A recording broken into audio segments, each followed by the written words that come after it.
Your puppy may actually die soon and you don't even know it yet.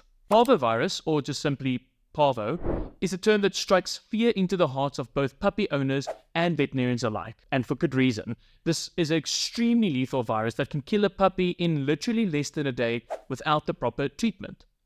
It's one of the most common and deadly diseases that unvaccinated puppies can face. So, in this video, I'll break down everything you have to know about canine parvovirus. We'll discuss all the points like what it is, the signs that you need to look out for, how it spreads, and the complex and expensive treatment options. But most importantly, we'll also talk about what you can do to prevent it from claiming your puppy's life.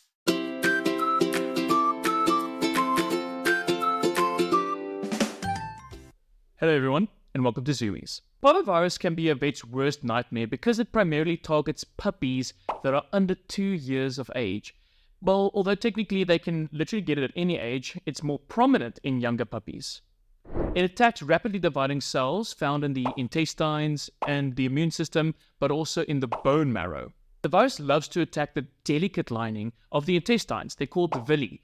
They're these finger-like structures that absorb nutrients and fluids in the gut. When these villi are destroyed, puppies can't retain these fluids and nutrients in the gut that lead to severe diarrhea and anorexia. The diarrhea often becomes bloody because of the damage to the intestinal lining, and as this barrier breaks down, harmful bacteria now from the gut can actually enter into the bloodstream, leading to sepsis, which makes the prognosis even worse. But beyond the intestines, Parvo also attacks the immune system itself by destroying the white blood cells that is needed to fight infections. So basically, there are no defense mechanisms left in the poor puppy's body, versus where you actually start seeing things like vomiting, lethargy, rapid dehydration, and then that quickly spirals down into severe complications like organ failure and eventually death. Clinical signs that we often see in the clinic are severe vomiting, bloody diarrhea, loss of appetite, lethargy and weakness, dehydration, which may actually cause them to show excessive thirst, but then that will be followed by vomiting. The problem is, once a puppy starts showing these symptoms, they can deteriorate so quickly, literally within hours, and without the necessary intervention, the virus has a 90% fatality rate. So can you see how essential it is for you to act fast if you suspect that your puppy or dog has parvo? Let's talk a little bit more about where it comes from and how it spreads. So in a nutshell, it can basically be anywhere and is highly contagious. It's primarily spread through contact with feces, but the virus is incredibly resilient and can survive on surfaces like carpets, feeding bowls, in kennels, and even on clothes for years. The incubation period, which is the time from exposure to when symptoms start to show, is approximately 3 to 7 days. But at least diagnosing parvovirus is pretty straightforward. When you take your pup to the clinic, we use a very simple test called a Parvo ELISA test or a SNAP test, which works a lot like a human pregnancy test actually. We take a small fecal swab, we mix it with some reagent, and 2 lines show up on the test. For a positive, 1 shows up on a negative. So that's when you start praying for that 1 line. But it doesn't just stop there. In addition to the SNAP, we might actually perform other blood tests to check for low white blood cell counts, low red blood cell counts, and sometimes we might do additional fecal tests to rule out parasites that can actually worsen the disease.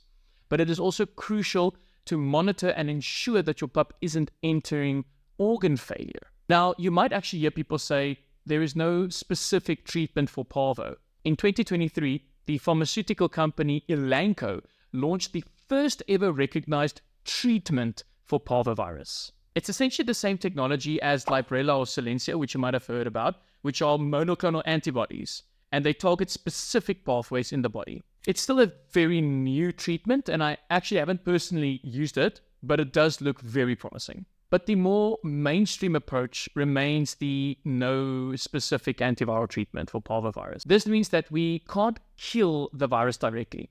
Instead, what we do is the treatment is focused on supportive care, which includes things such as IV fluids to fight the dehydration, antibiotics to prevent or treat any secondary infections that may occur. Of course, we want to keep them comfortable, so anti-nausea medications to stop their vomiting, gastric protectants to help heal the intestines that have been damaged, nutritional support, such as like a bland diet or even feeding tubes if they don't want to eat by themselves. And then lastly, I won't go into too much detail, but we sometimes perform what's called a fecal transplantation, which sounds horrible on paper, but it can really help those puppies out a lot. I have to tell you that treatment is intense and can be really expensive.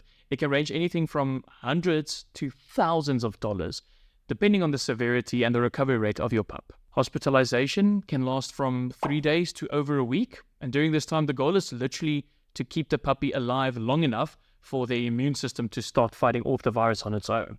There's a saying in the medical field, prevention is better than cure, and it couldn't be more true in the case of Parvo. The good news is that Parvovirus can be fully prevented with proper vaccinations. Puppies should start receiving their core vaccines from about 4 to 6 weeks of age, with boosters that occur every 3 to 4 weeks thereafter, until they're approximately 16 weeks old. After that, they should receive their first annual booster, and then from there, you can either vaccinate your pup annually, you can do it every 2 to 3 years, or you can do an annual titer test to ensure that you do not over-vaccinate your dog.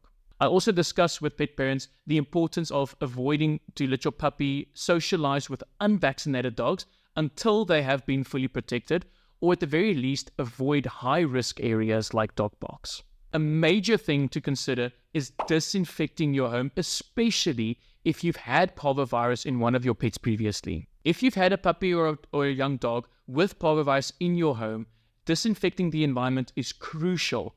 The virus is so tough and resistant to so many cleaners. You'll need specialized disinfectants. You can use things like bleach, but it has to be in a 1:30 ratio with water, so that you can properly sanitize the areas where the virus, might be lingering.